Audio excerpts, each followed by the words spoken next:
The Big 12 tournament is upon us. The teams are ready. Oklahoma City is ready. We're ready. Now, are you ready?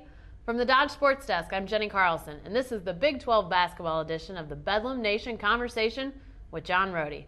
Okay, John, let's start on the men's side. Seeding is starting to shake out, although after Wednesday night, it's a little less certain. What do we know right now about who may be playing who come next week in Oklahoma City? Well, here's what we know. We know Kansas is the top seed. Colorado's the bottom seed. Baylor's ninth.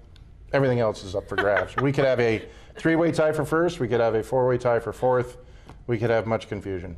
So really, it's going to be interesting this weekend to see who gets who in the first couple The Big 12 rounds. office, every year I call them about this time, say, hey, give me all the hypotheticals. Here's some hypotheticals. I'll give me the responses.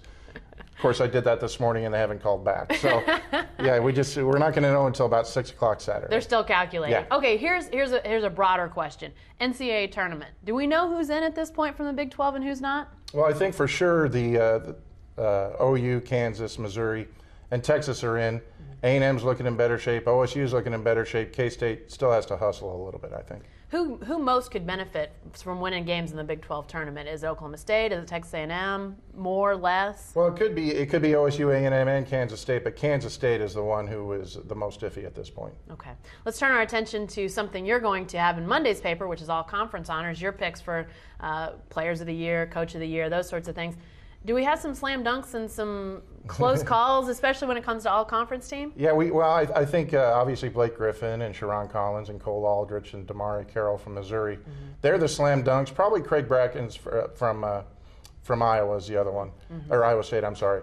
Willie Warren was looking good, but he's faded lately, so I think those are the first five.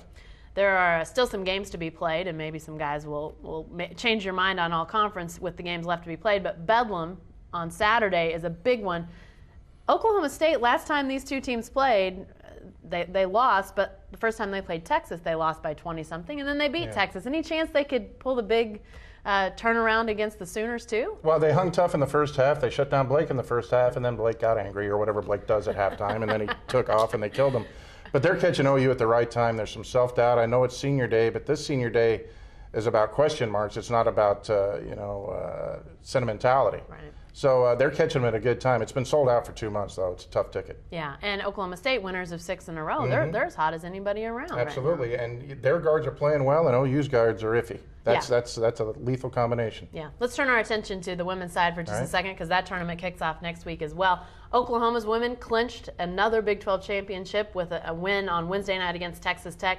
6 championships for the Sooners now, regular season. How impressive is that? That's very impressive. 6. That's roughly half of the 13, and women's basketball. You have the traditional pals. You know the sport better than I, but to still pull it off, and the Big 12 this year more than any other year perhaps is as tough as any in the conference. Yeah, that the country. Looks like they're going to finish with a loss in the Big 12, which is just remarkable considering all the teams. And if they have 28 turnovers instead of 29 turnovers, they run the table. I know, crazy. Well, from good to bad, Oklahoma State is looking like they're going to be a first-day player in the women's tournament. What's gone wrong with the Cowgirls? Well, if they're going to give Andrea Riley all the credit, they got to give her some of the blame. They are better when she shoots 15 times, not 25 times. And they proved it during their late run there when they beat Texas and so on. And then they forgot what worked. Yeah. So they need to spread the wealth. If they're going to get on any kind of run, and they're probably WNIT bound, they got to spread the wealth. Andrea's got to pass more than shoot. Oklahoma State was one of 8 Big 12 teams from the women's side that got into the NCAA tournament last year. How many teams do you think get in this year? I'm thinking 7. Texas Tech is a first-round host, and that helps. They want people in the seats.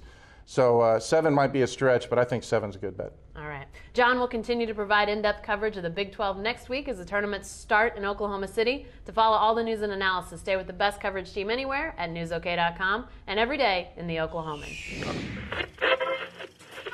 Let's see it.